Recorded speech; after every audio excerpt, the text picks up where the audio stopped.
Alright, this is like my third time recording this. Let's see if it works this time. I was going to show you how to start two miners with one bat file that you can make.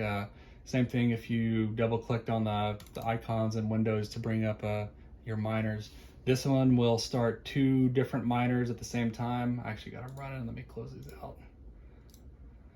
Close.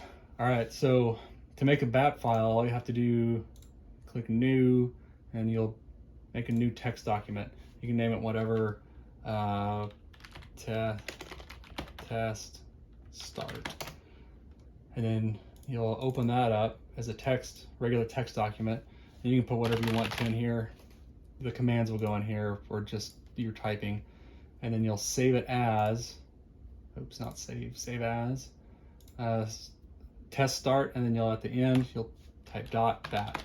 And this will make it open up and run batch command files, and then you can save it wherever you want. I'm going to put it on the desktop and close that one out. Where is it? Oh, here it is.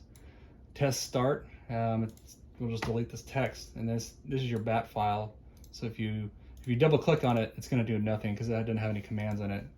To edit any batch file, come in here and do edit, and it'll bring it up in Notepad or Notepad++, whatever. And then this is your whatever you put in it before. So if you do this, and then you save it, edit, and it has everything in there. I'll just delete this one. So this one will bring up two miners.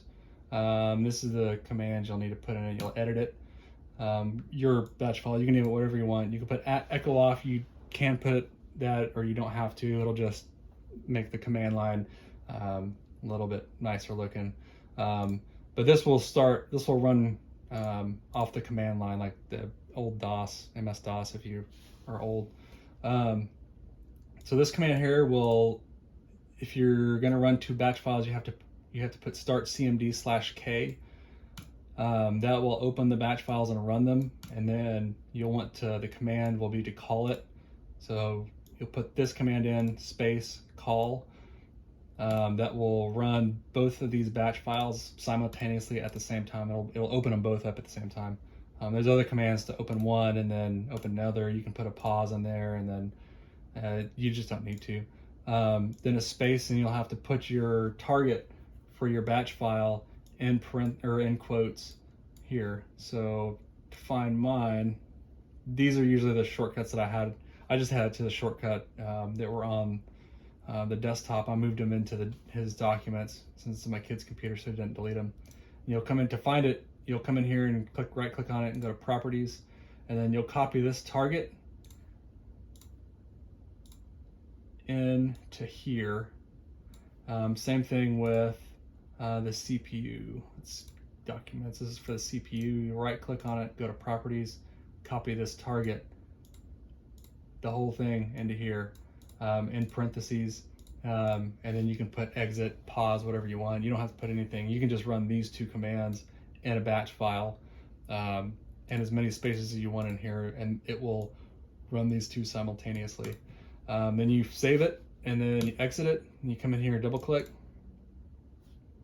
and it brings up both the miners at the same time with one click.